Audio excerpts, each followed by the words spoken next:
realidad maravillosa hacia adelante. En contacto con alguien a quien habíamos presentado, el diputado de la ciudad, mandato cumplido, Adrián Camps, ingeniero Adrián Camps. Buenos días, Adrián. Adrián, buenos días. Buenos días, ¿cómo te va? ¿Cómo te va? Bueno, ya te presentamos, ¿eh? Bueno, gracias. Ingeniero Adrián, diputado de la ciudad, secretario general del Partido Socialista Auténtico. Adrián, yo te quería preguntar porque alguna gente que me envía, digamos, temas de discusión en la ciudad de Buenos Aires, y muchos de ellos tienen que ver con el tema de los espacios públicos, de las tierras públicas, algunas que son de la nación y son cedidas a la ciudad, terrenos del ferrocarril, espacios verdes que no se respetan, negociados que a veces se mencionan. Bueno, todo un entramado del cual nos gustaría vos nos hicieras una descripción lo más sintética y sencilla posible para que todos los oyentes puedan entenderla. Bueno, acá, como vos decís, está afectado el Estado Nacional y el Estado de la Ciudad de Buenos Aires, ¿no? Uh-huh.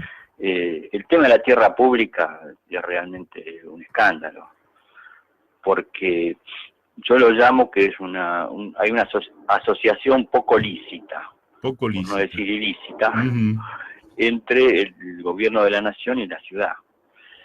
La ciudad tiene una ley del plan urbano ambiental donde busca preservar los espacios verdes, aumentar los espacios verdes y conservar el ingreso de aire que viene del Río de la Plata, ¿no? Uh-huh. Lo que nos limpia la ciudad y la gran virtud que tiene Buenos Aires, si no seríamos un desastre como son otras capitales del mundo que no tienen esa ventaja, ¿no? Claro.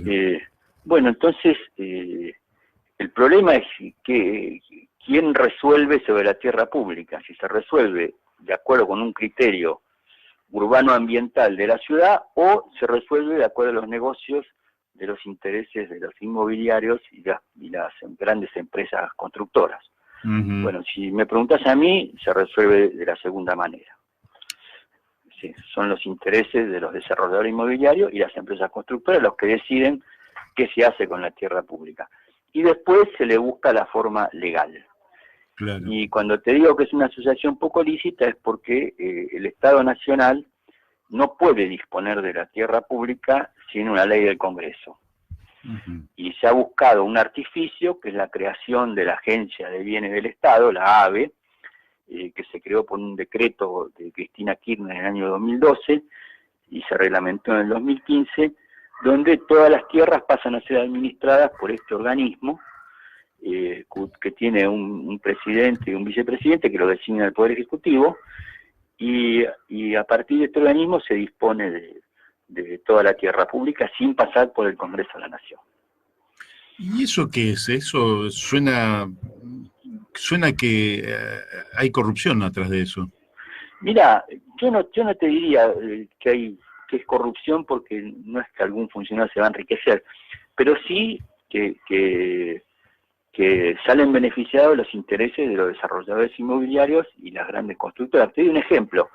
El ingeniero Costantini, líder de una gran empresa, uh-huh, bueno, en un momento dijo que tenía 500 millones de dólares para invertir en la ciudad de Buenos Aires, y si a él le vendían las tierras de si ponían en venta las tierras de Dársena Norte o las del Tiro Federal, él era comprador, ¿no?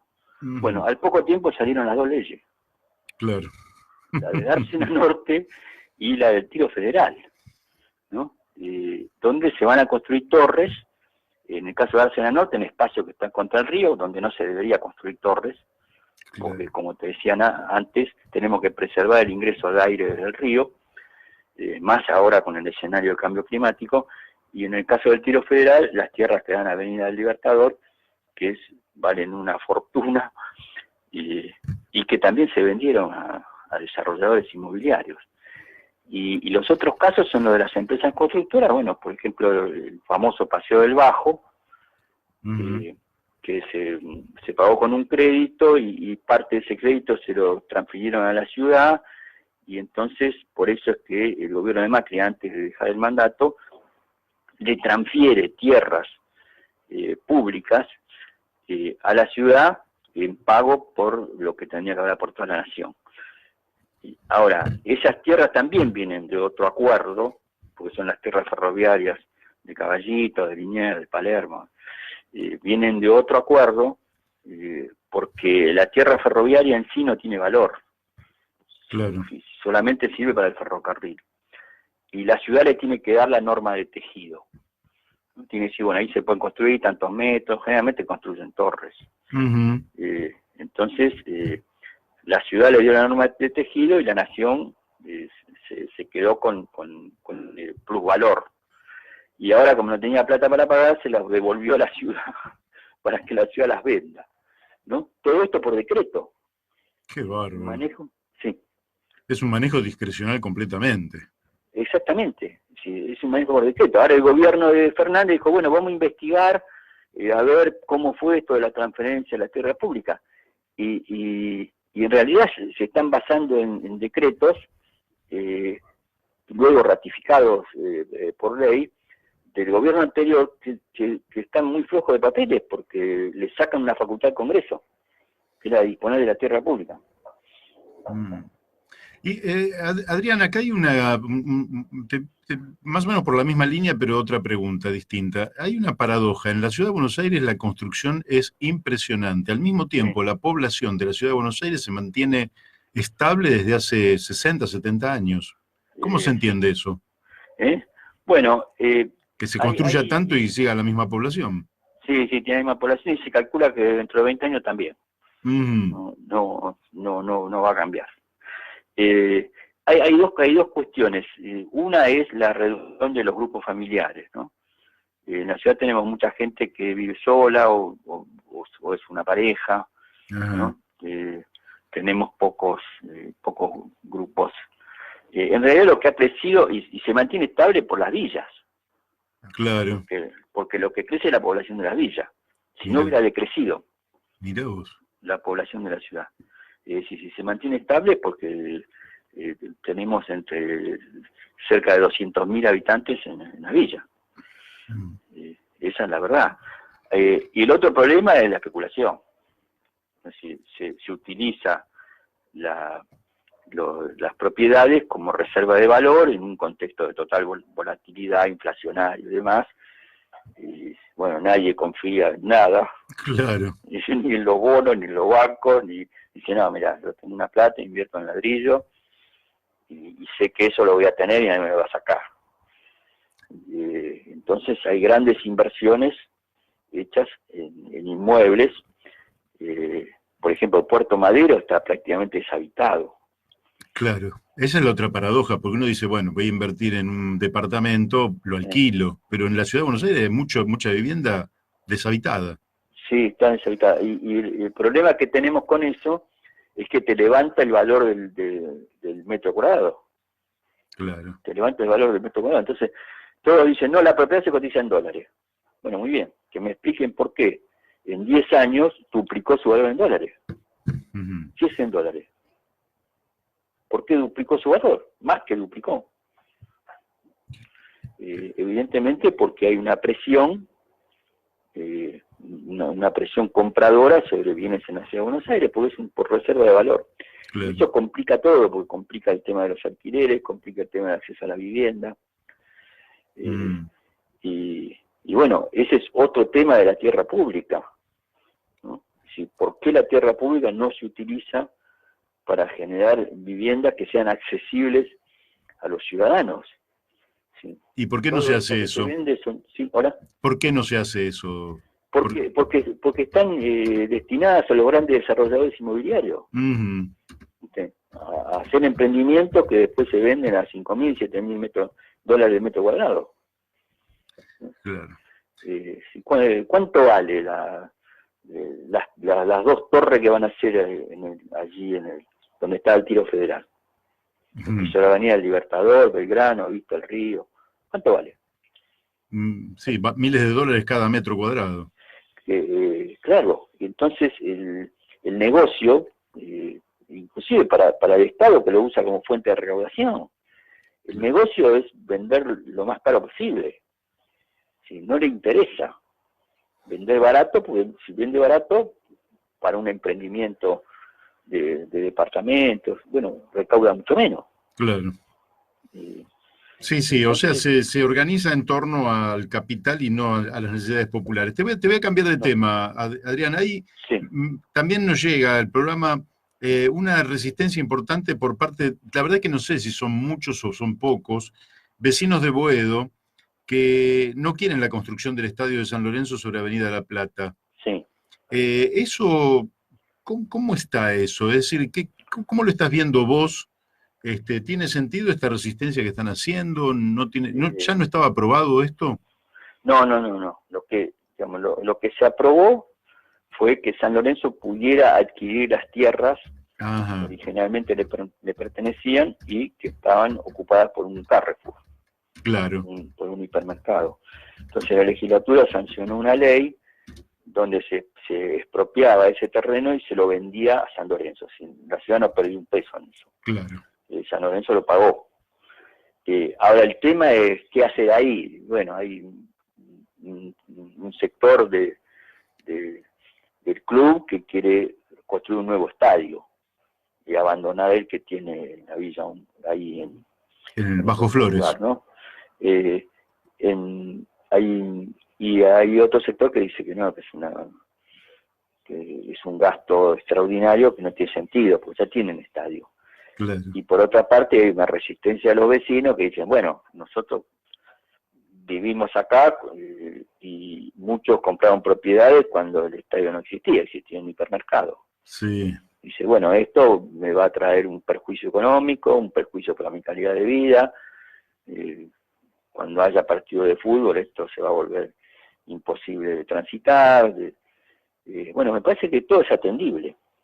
claro. Qué tema, ¿eh? Y hay que buscar una solución. Bueno, en San Lorenzo estaban viendo qué características podía tener un estadio para que sea compatible con el vecindario, o tal vez desarrollar otras actividades allí, mantener el estadio de fútbol donde está. Parece más razonable. Yo no sé si entra un gran estadio allí, porque yo iba al estadio de Avenida La Sí, Plata cuando era de tablones. Fue el primer estadio que entré a los, no sé, ajá, 4 o 5 años me llevaron. sí, Y no sé si las dimensiones de aquel estadio, que era un estadio de otra época, digamos, sí, con era tablones. con tablones, una Sí, sí, estructura metálica que lo sostenía, nada que ver con lo que es digamos, una cancha de fútbol de hoy. Si sí. ese lugar da para que San Lorenzo tenga un estadio importante, porque las Sí, dimensiones están limitadas por Avenida La Plata y las otras calles. sí da porque ellos tienen el proyecto estudiado, Ah, lo tienen estudiado y les da. pero al mismo tiempo necesitan lo que se llama la licencia social, ¿no? Claro, Yo no creo que la legislatura le apruebe toda la normativa para construir el estadio si hay una oposición de los vecinos. Me parece que ahí van a tener que llegar a un acuerdo y presentar algo que sea beneficioso para todos, ¿no? claro. San Lorenzo plantea, bueno, que se van a crear comercio, fuente de empleo, movimiento de gente, que va a mejorar la seguridad, que va a mejorar esto, el otro. Bueno, hay personas que no están conformes con eso. No, nadie puede creer eso. Sí, es probable que ocurra, pero también le va a ocurrir que los días que haya partido se le transforma el barrio. Sí, totalmente. Y por otra parte, San Lorenzo, allí donde está, en el Bajo Flores, ha hecho una gran tarea social. Claro. Yo he conversado varias veces con ellos, pues ellos impulsaron toda una iniciativa de fortalecimiento de los clubes de barrio, Uh-huh. impulsados por San Lorenzo, y de integración de todos los chicos que viven allí en los barrios cercanos, para que puedan practicar deportes y se integren al club. Entonces eso me decía, dice, bueno, nosotros pusimos el club en una zona difícil, Sí. ¿no? Desde el punto de vista de la seguridad y demás. Dice, bueno, ¿qué hacemos? ¿Levantamos un muro o nos integramos y que la gente nos considere como parte del barrio?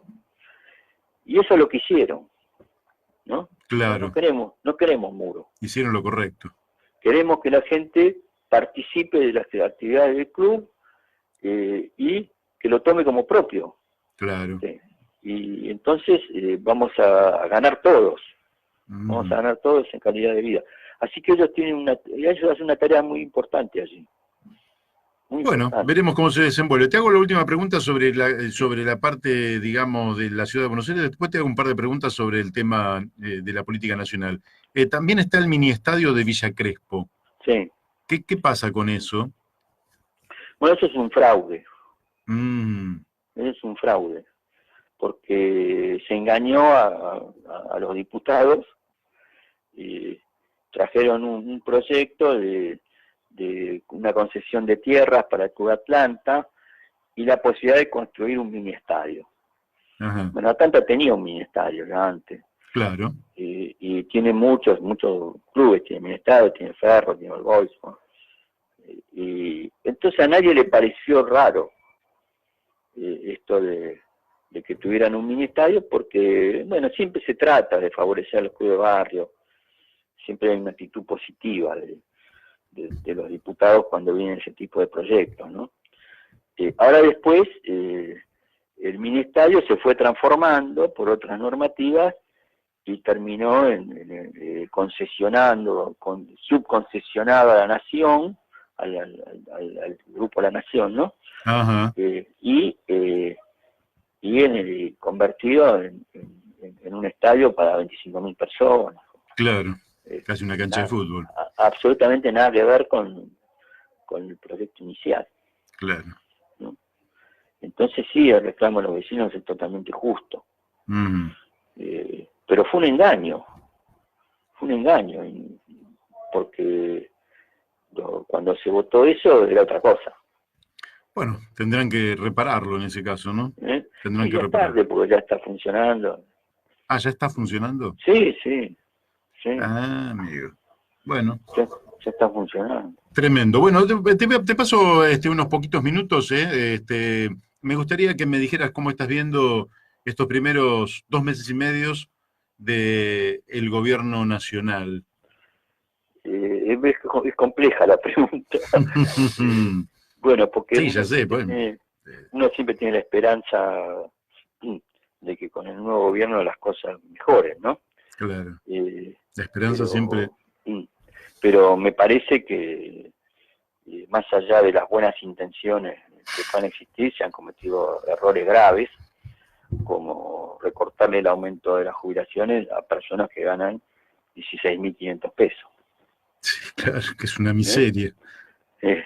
Y bueno, plantearlo como una redistribución de que los que más ganan le aportan a los que menos ganan, y en realidad todo el sistema jubilatorio pierde con este decreto 5.100 millones de pesos todos los meses. Claro. O sea que no se distribuyó nada. Es un ajuste. Le dieron 100 pesos más a los que cobran la mínima, y a partir de 16.100 y pico, depende de cómo se afine la cuenta con decimales, ¿no?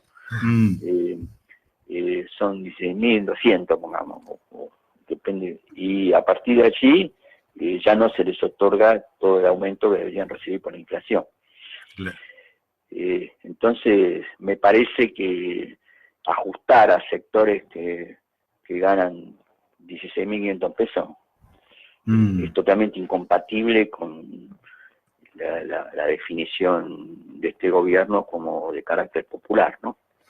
Así es, y también se ha notado un giro en algunos dirigentes gremiales que desde mi punto de vista han confundido la tarea del sindicalista con la tarea del partido político, con la tarea del gobierno, como Hugo Yasky, que planteó que en el pasado la cláusula gatillo estaba bien durante el gobierno de Macri y que ahora estaría mal porque generaría una espiral inflacionaria o cosas por el estilo. Porque está mal porque gobiernan ellos.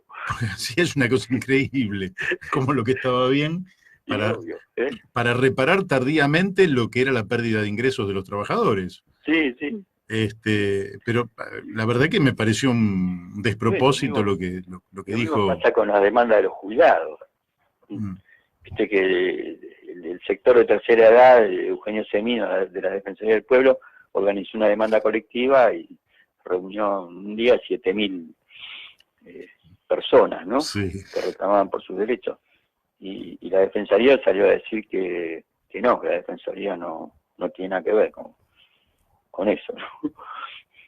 Claro, sí, sí, están... Eh, eh, porque entonces es bastante común en la Argentina esto, mm. de que desde la oposición digan una cosa y cuando llega el gobierno dicen otra. Ahora, da la impresión de que Alberto Fernández no tiene centralmente un planteo alternativo que se diferencie. Sí, hay diferenciación porque el tipo dejó de recibir los 11.000 millones de dólares que venían del FMI Sí. y dio alguna señal de no querer, pero da la impresión de que todo lo está supeditando a los acuerdos sobre la deuda externa, a los acuerdos con el Fondo Monetario Internacional, el consenso que puedan tener con el gobierno de Donald Trump y el presidente del Tesoro de los Estados Unidos. En fin, no da la impresión de que estuviéramos involucrados en un proceso diametralmente opuesto al que se terminó el 10 de diciembre del año pasado. Sí, lo que ocurre es que es la eterna discusión con este tipo de gobiernos entre la táctica y la estrategia, ¿no? Uh-huh. Te van a decir que es la táctica. Bueno, que ahora tenemos que resolver el problema de la deuda, el acuerdo con los bonistas, con el FMI, y después más adelante vendrá el proceso de crecimiento, de distribución de la riqueza y reparación de los daños generados. Bueno, eso tenemos más años, lo escuchamos muchas veces. Así es. Y al final la táctica termina siendo la estrategia. Así es. Inclusive hay chistes famosos sobre eso. Pero ese es el tema, ¿no? Bueno, y en el caso de la táctica, por más táctica que sea, vos no le podés bajar la jubilación a lo que ganan 16.500 pesos. Sí, porque aparte No lo dijo un economista de la burguesía, diría la gente de izquierda, que era Keynes, que en el largo plazo estamos todos muertos. Sí. Es decir, te bajo ahora las jubilaciones para que dentro de 25 años tengas una jubilación bárbara. Pero dentro de 25 años el jubilado ya no va a estar para contarla ni para disfrutarla.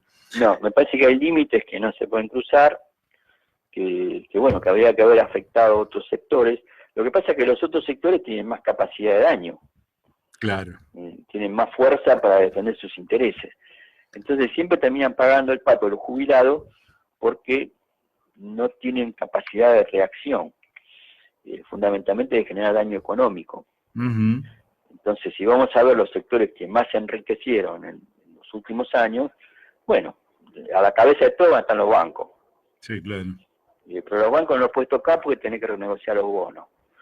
Y a las mineras no las puedes tocar porque necesitas inversiones para pagar la deuda. Y las petroleras tampoco, el otro tampoco. Y al campo no se le puede sacar más porque te paralizan la producción o te cortan la ruta. Entonces, ¿de dónde lo sacamos? Se lo sacamos a los jubilados. Pero bueno, no parece un criterio razonable desde el punto de vista de un campo popular. No, para nada. Te hago la última pregunta, Adrián. Sí. Hay un debate al interior del progresismo, por llamarlo en forma sintética, ¿verdad? Algunos están planteando que en la disyuntiva actual el Frente de Todos es el espacio donde el progresismo debería desenvolverse. No voy a dar nombres propios, pero hay un montón de gente que está planteando eso, incluso provenientes del socialismo, del GEN, de un montón de lados. Hay otros, en cambio, que están diciendo, no, hay que canalizar el progresismo a través de Juntos para el Cambio, o por el Cambio, porque allí adentro hay fuerzas progresistas, está Martín Lustó, y eso podría ser un canal de expresión para el 2023, en fin. Y después hay otro sector que plantea, no, hay que estar por fuera de esta bicoalición o bipartidismo o bibloque o como se le quiera llamar, y hay que generar una alternativa a estas dos opciones que, aunque se diferencian, son muy parecidas entre sí. ¿Cuál es tu opinión respecto a los pasos a dar hacia adelante? Para mí es la tercera opción. Para mí la tercera opción. Me parece que digamos, en el caso del gobierno se puede tener un apoyo crítico, claro, en algunos aspectos, ¿no? Digamos, hay políticas que merecen apoyo. Ahora, de ahí a formar parte del gobierno y considerarlo que eso es la opción para la República Argentina, me parece que no es, ¿no? Que estamos dando vueltas siempre sobre lo mismo y volviendo al pasado, y después de volver a estas expresiones, después viene la expresión neoliberal, y después volvemos a la otra y no salimos nunca de ella. No salimos nunca. Estamos siempre dando vueltas sobre lo mismo, el país está cada vez más endeudado, cada vez con mayores problemas de pobreza, de marginalidad social, y no podemos armar un proyecto de país donde tengamos las cosas claras de dónde vamos. Sí. De manera que a mí me parece que el progresismo tiene que plantearse eso. ¿Qué hacemos con el sector público? ¿Qué hacemos con el sector privado? ¿Qué hacemos con las exportaciones? ¿Qué hacemos con la energía? Y no que estamos cambiando 180 grados cada vez que cambia el gobierno, o dentro de la misma expresión política. También. Porque la expresión política que nos gobierna es la misma que privatizó YPF, era del Estado, y todas las empresas públicas. Después las nacionalizó, o por lo menos nacionalizó una parte. Sí, una parte. Entonces, y del otro lado tenemos un neoliberalismo que cada vez que agarra el gobierno nos endeudan 100.000 millones de dólares y nos deja pata para arriba. Entonces, me parece que están dadas las condiciones como para que se genere un tercer espacio y no diluirse en lo que ya existe, porque es más de lo mismo. Sí. Ahora, bueno, hay que buscar los actores, pues tampoco es fácil, ¿no? Tampoco es fácil. Bueno, Adrián, muy claro como siempre, te agradezco la participación aquí en La Brújula y la seguiremos dentro de un tiempo, a ver cómo evoluciona todo. Bueno, por lo menos ustedes tienen la brújula, hay otro que parece que no, que no saben para dónde van. No, esta brújula parece que funciona bastante bien porque va siempre en la misma dirección. Bueno. Y dirección y sentido. Bueno, un abrazo para todos. Hasta luego. Un fuerte abrazo, Adrián. Bueno, hemos hablado con Adrián Camps, diputado de la ciudad, mandato cumplido, secretario general del Partido Socialista Auténtico, y ahora vamos a la tanda de la radio.